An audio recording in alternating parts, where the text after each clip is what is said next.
Om Shanti. Om Namo Bhagavate Vasudevaya. Welcome to another Yoga Small Talk, and we continue with 7 minutes Bhagavad Gita a day. We are reading from chapter 6, the Yoga of Meditation, and we started studying verse 24. So let us read it again.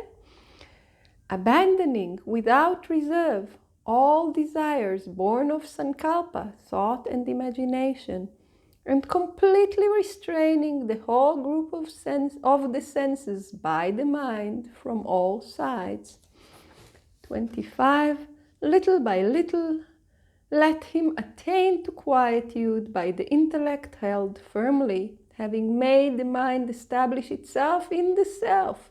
Let him not think of anything. So this is the process of yoga. What do? First, we need to abandon without reserve the desires.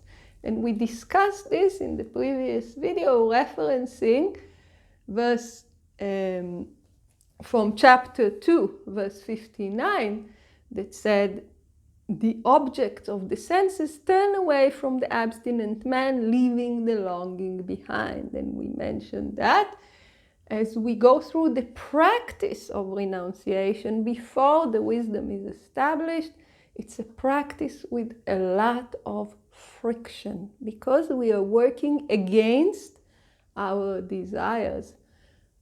But it's not only that. Even when we think we got over some desires, Swami Shivananda tells us, beware. The mind is so diplomatic that it keeps certain desires for its secret gratification. Meaning the biggest renunciate will not necessarily abandon name and fame, for instance.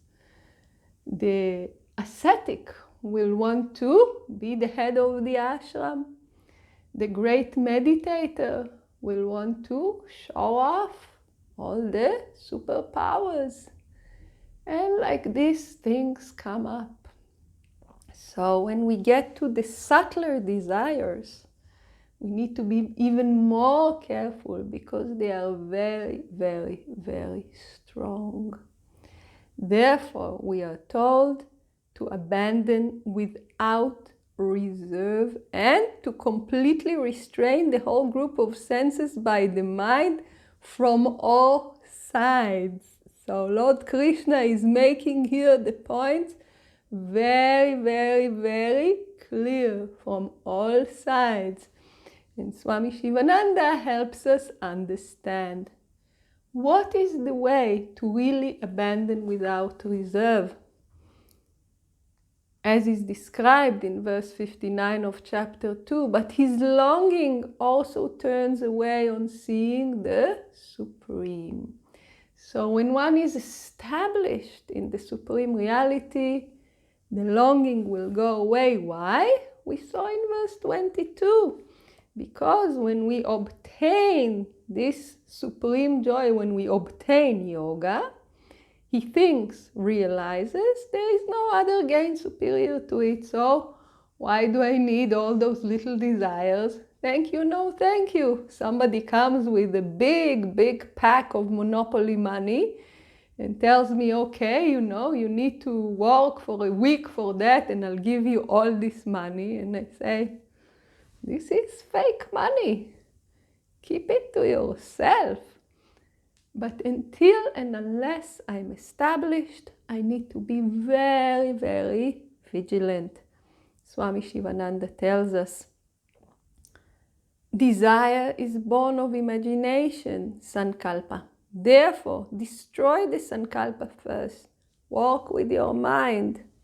If the imagination is annihilated first, then the desires will die by themselves. And we see when we do practices of positive thinking that, for instance, we contemplate the defects of the objects, or we do the meditation on the opposites and we see, oh yes, all those things that I thought that I will get from the object, this is false imagination. Swami Shivananda says, annihilate this imagination. Realize that it is false.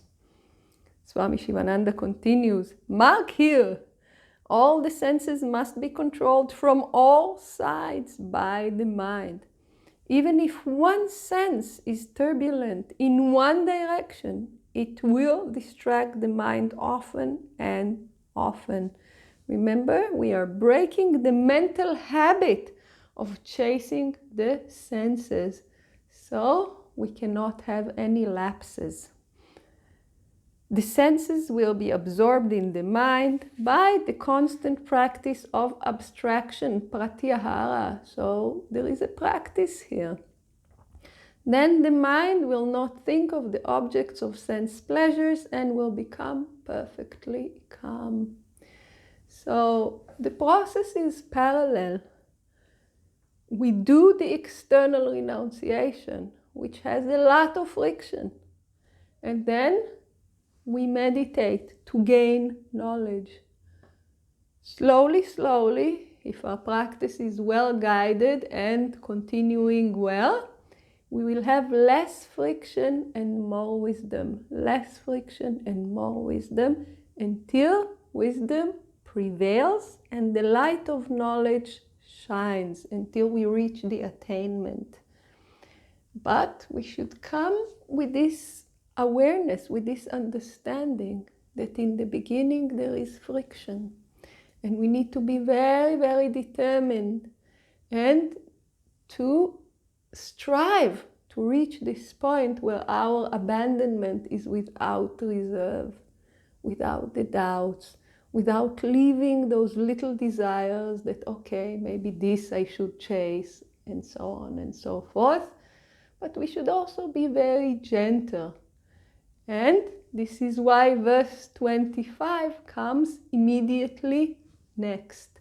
So let us look into it in the next study. Please join us. Om Shanti.